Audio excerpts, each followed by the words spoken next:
something breathes tonight.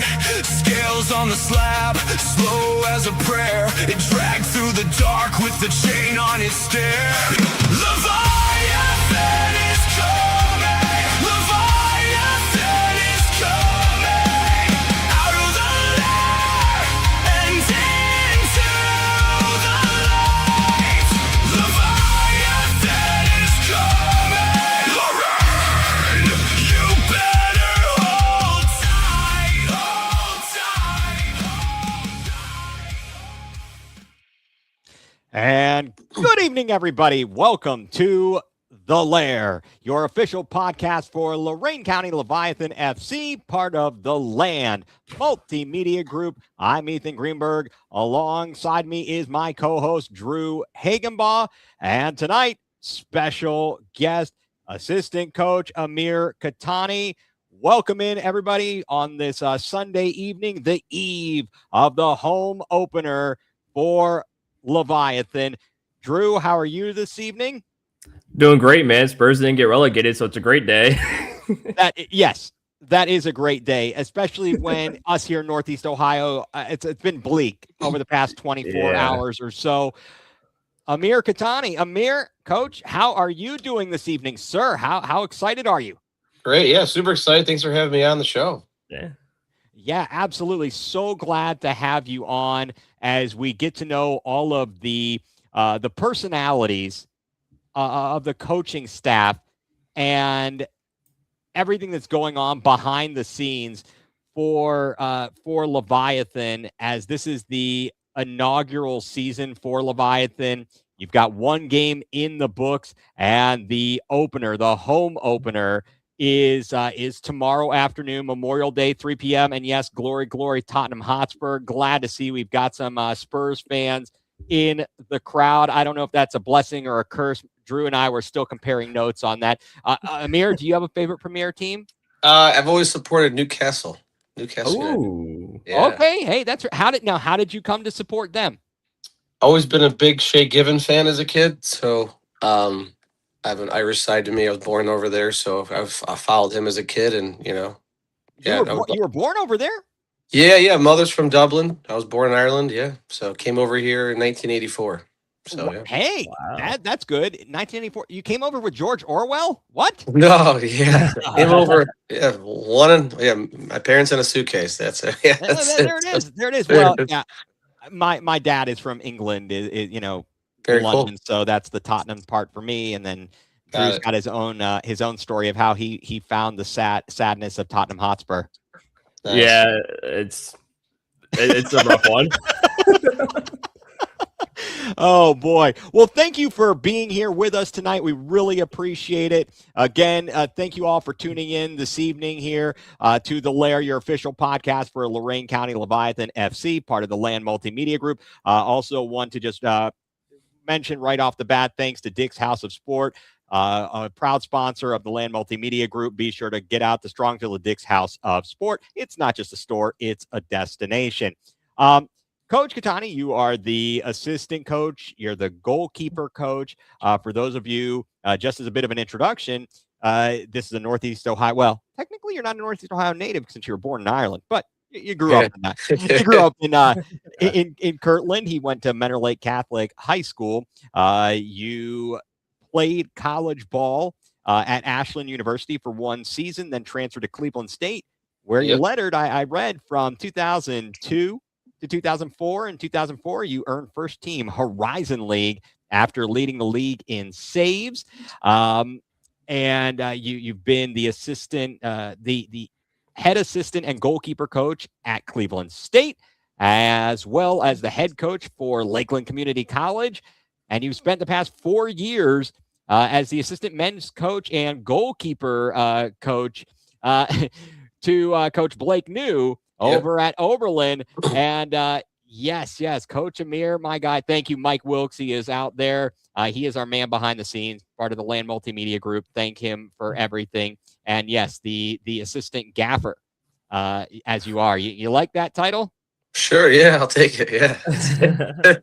All right, and look at this, and see, Amir, you should be proud. We got our guy, Mike over in the UK. He's in England. It's after midnight there, going on 1 a.m. But he is part of one of our other podcasts, Going Nuclear, full blown coverage of the land. But we talk everything. But he is all up on Cleveland sports, so we've got him into the Leviathan, and we're excited for tomorrow's action. We watched a little bit of the game against Steel City, and so again, I just thought we'd kind of go through a little bit generally here.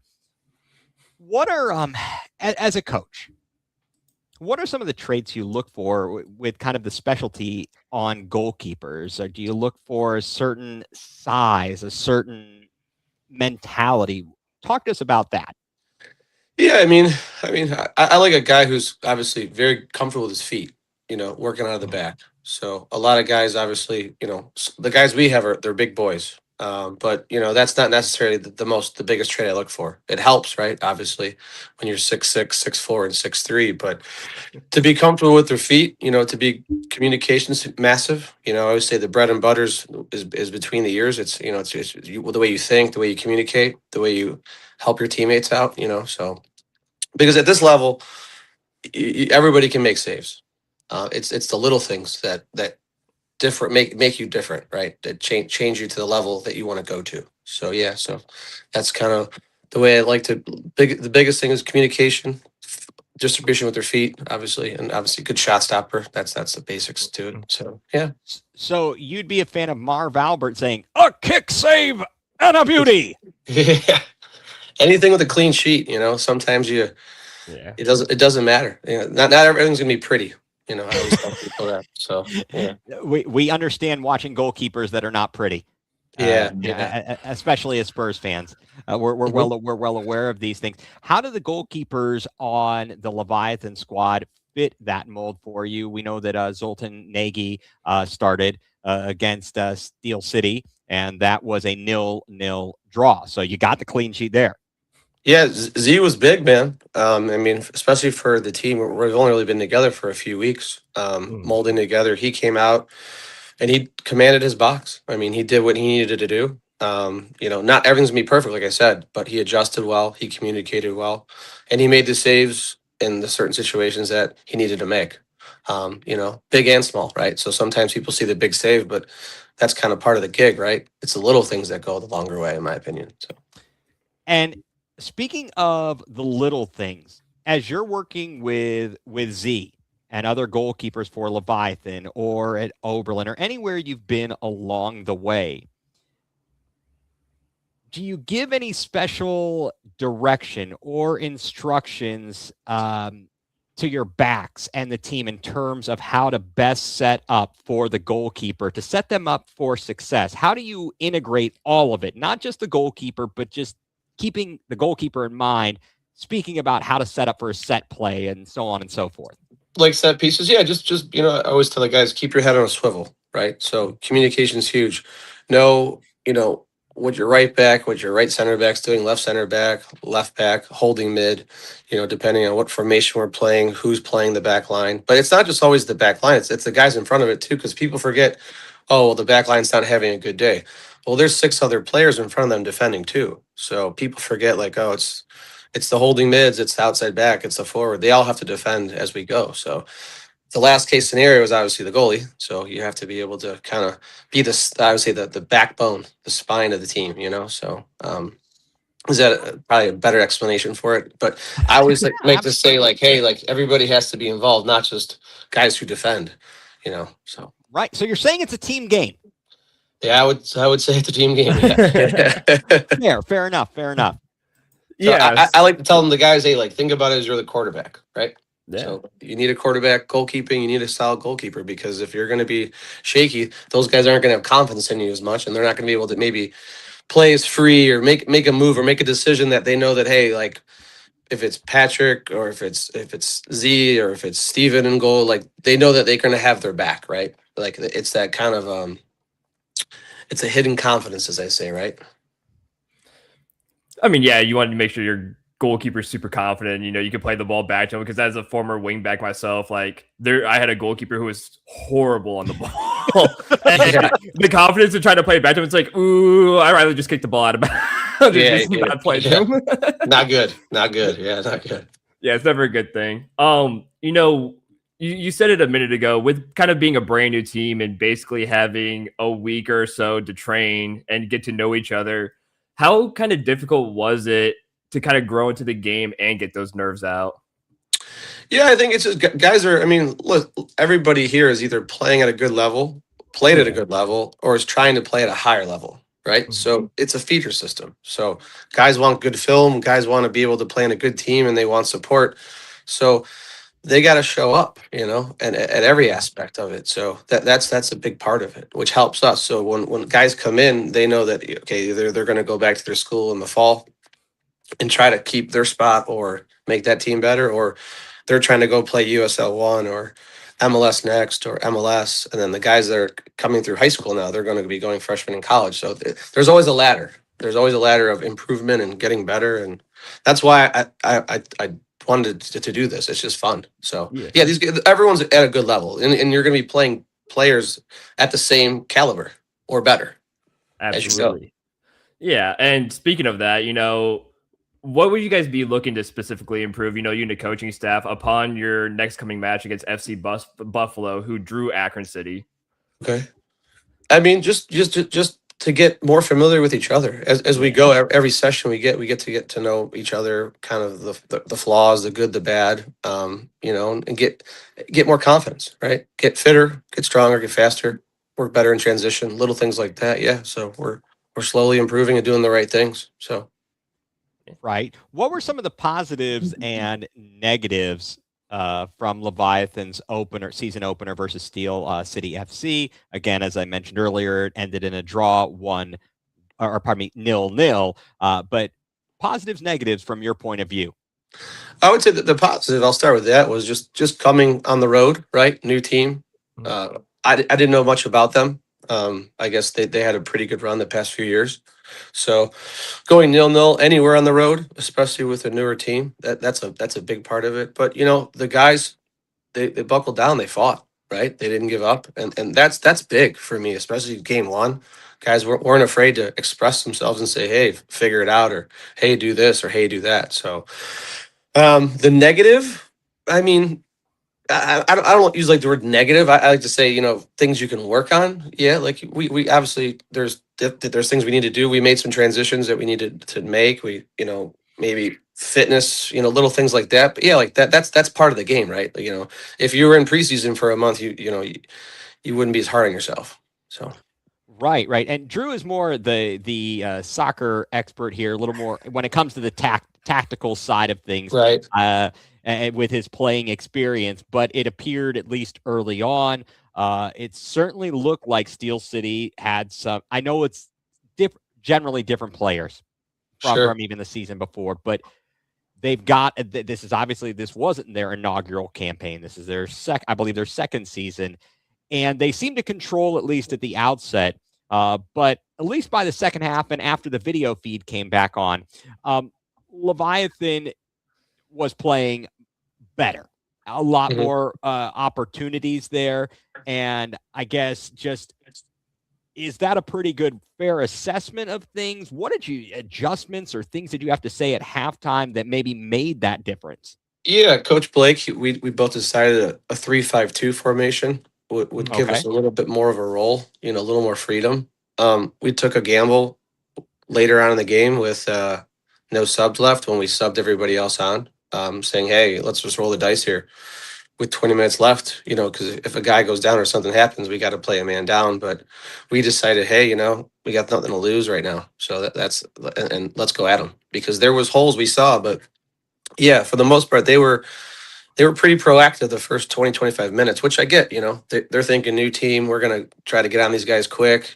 Put their heads down, get a couple in the back of the goal, and then say la vive. But I think we fought them and we battled them, and we'll see them again, and film's film, right? You made an adjustment. It could have went either way, but yeah, we did we did the best we could, and we were both, I think, very happy with the result. Well, that is good. I guess that took some cojones to make that kind of a bold move, to make all the substitutions and leave yourself with no wiggle room in case somebody, as you said, went down. You'd be playing a man down. That's a bold move, sir. That's bold. Yeah, I mean, we were going for the win. I mean, that's what you do. You want to win. Yeah. So Well, is it like what Herm Edwards says? You play to win the game. that's it. Or in Herm Edwards' world, you got to know your role, do your job. So it's just a little bit of both. Oh, I thought that was The Rock. Know your role and shut your mouth. Yeah. Oh, sorry, I went completely different angle out there. This from Bailey Major thing, who is part of Leviathan. Amir, Yeah. was like Roy Kent out there. Oh, Okay, yeah. Yeah. nice. Appreciate everybody for tuning in again. Thanks for being a part of the Lair, your official podcast for Lorain County Leviathan FC, part of the Land Multimedia Group, proudly sponsored by Dick's House of Sport.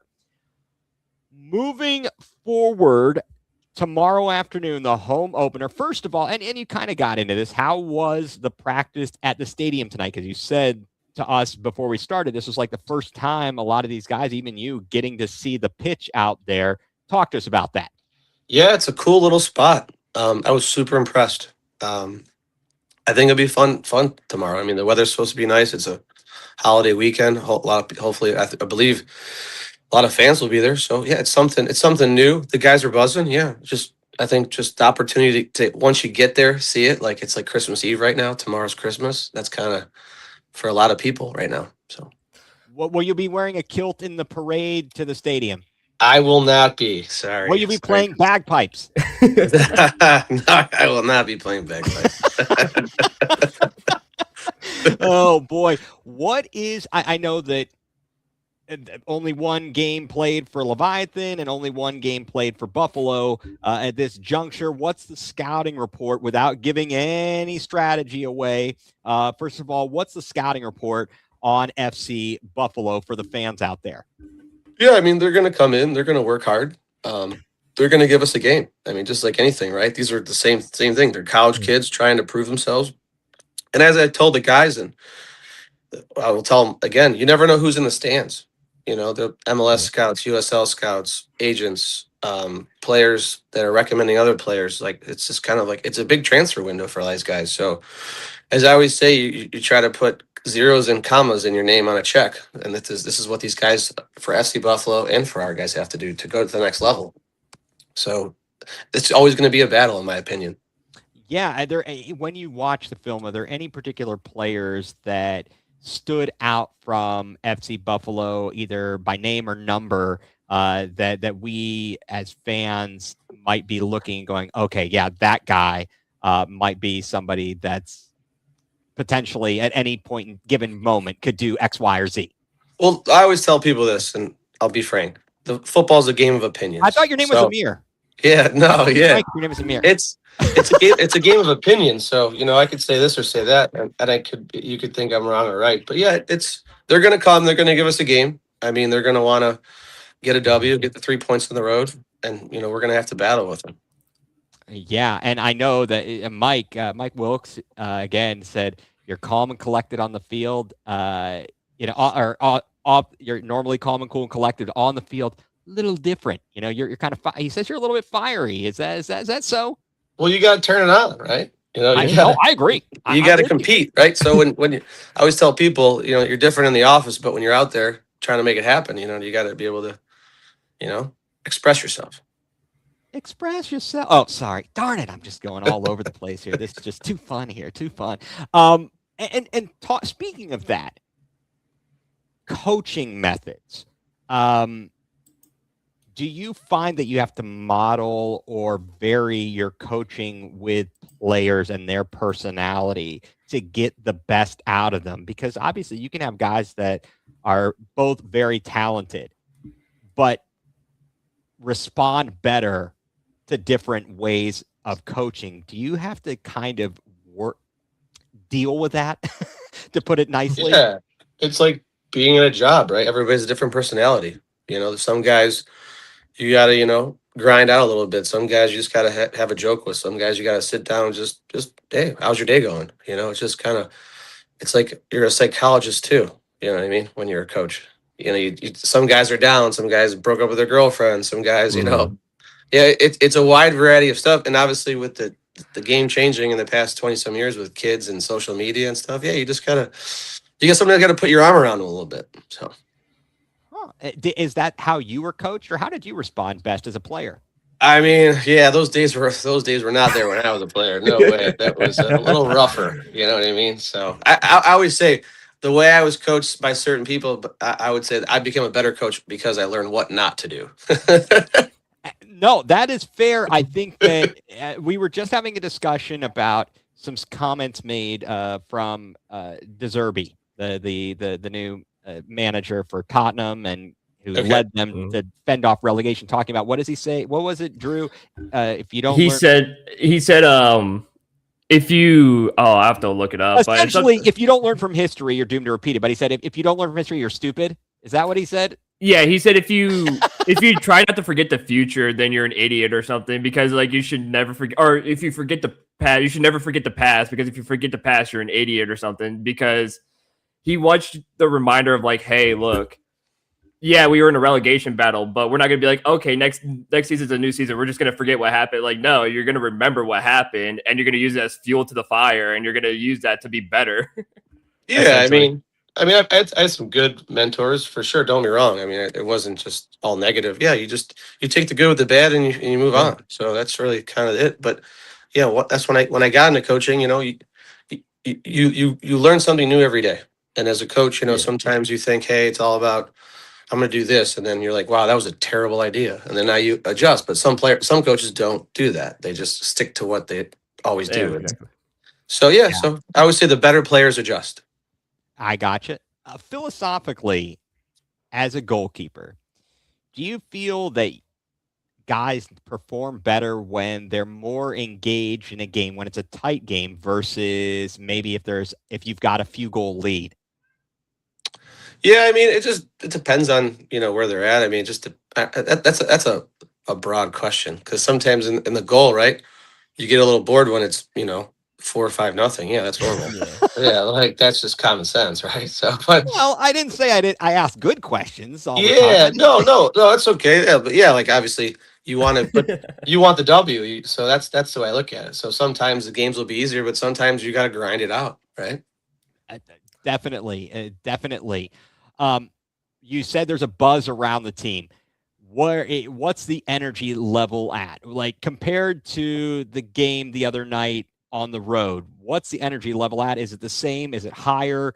How are you feeling about these guys heading into tomorrow, comparatively speaking? Yeah, they're bought in. Yeah, they're bought in. They want to be there. They want to compete. They want to win. And I think it's also too the new guy on the block. You got a little bit of a chip on your shoulder, right? Because like these guys, or the last game we played, they probably didn't know what to think of us or what to do. You know what I mean? And we kind of came in there and did the business from that perspective, and then hopefully we keep it going tomorrow. But yeah, guys are just they want to compete. They want to win. They want to be here. So and the organization's been nothing but great. So they've been backing us whatever we needed, helping us with whatever we have to get, if it's a player or if it's here. So it's been the support's been there, which is it's a good thing. It's amazing actually. That is fantastic to have that kind of support. Do you feel like what you've seen in practice, it sounds as if they're in a good space and they're ready to play into it's going to be a pretty good crowd, pretty nice crowd there. I'm sure they've played in big games and in front of a lot of people, but how does that play into it so that they maybe don't get too amped up, but are they ready for the moment?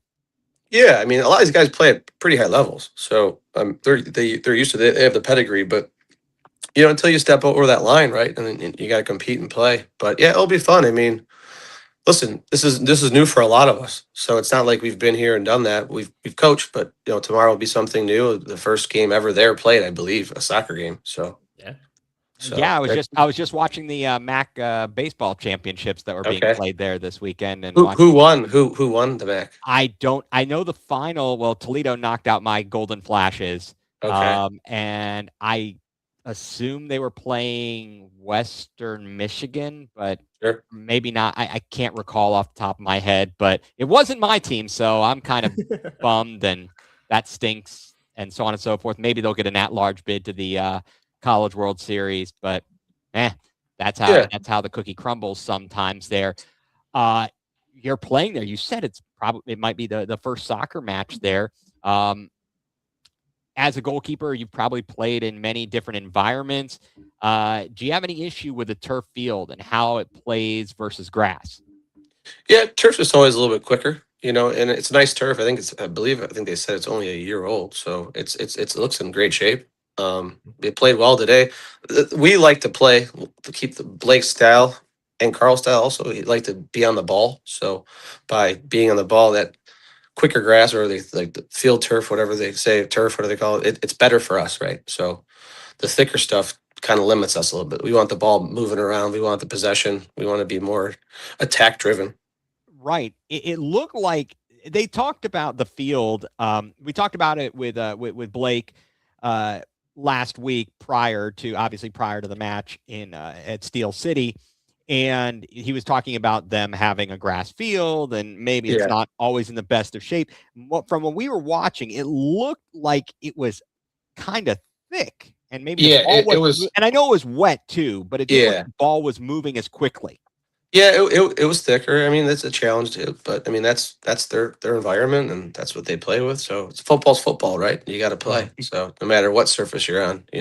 So Right. And what tips do you give goalkeepers and other players on how to handle the way maybe the ball bounces on the field turf versus grass, etc., or other yeah, types of playing surfaces? you just look at your boots, especially like if you have studs or molds or whatever you have to feel. You really have to in your pregame. You really have to maybe put a couple different boots on to see what it feels like when you're cutting, when you're planning, when you're sliding around. Where on turf, you're pretty much playing with your set style of boot, right? So that's a big part of it. And just yeah, it was a little wet there. But I'm just getting used to the skid of the ball. But again, like we're not.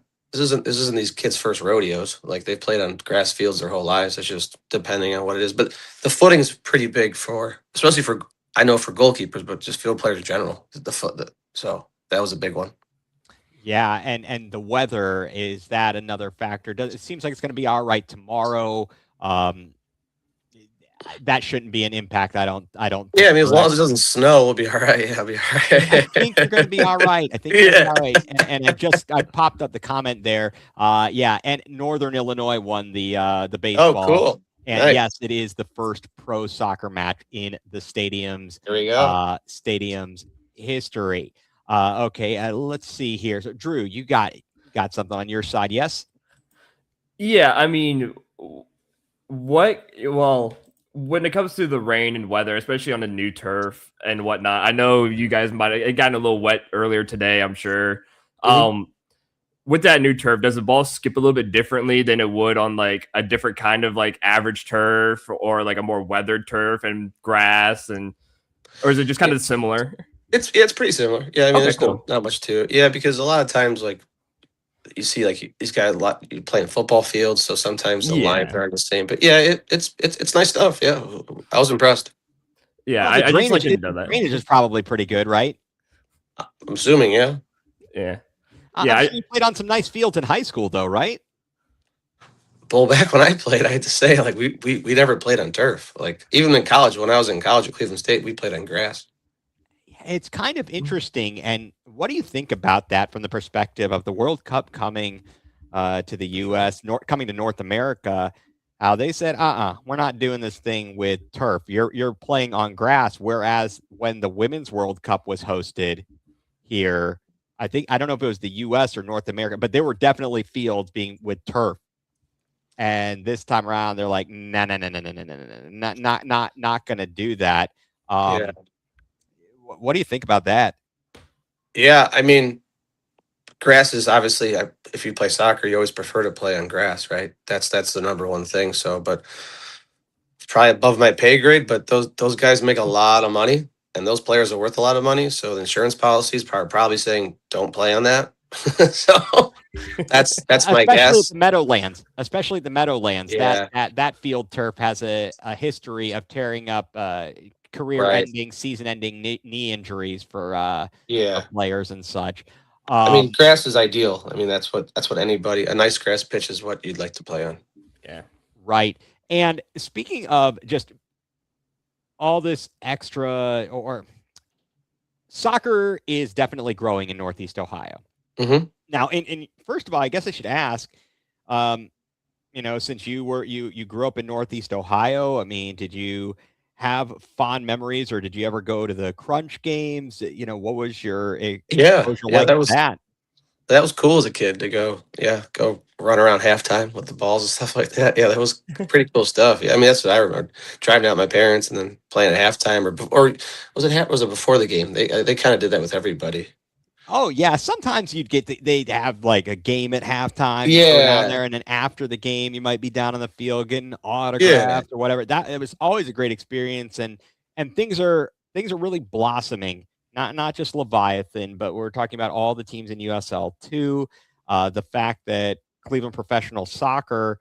How exciting is that for you to be able to tell your players not just about the USL two? You're talking to your players at Oberlin, but looking at it from the perspective of we're getting we're supposed to have an MLS next team, yeah. I mean, and then and then on the women's side of the Women's Premier Soccer League, the WPSL Pro. But how exciting is that to be able to say, folks, there's opportunities right here in our backyard that yeah, you could grow into.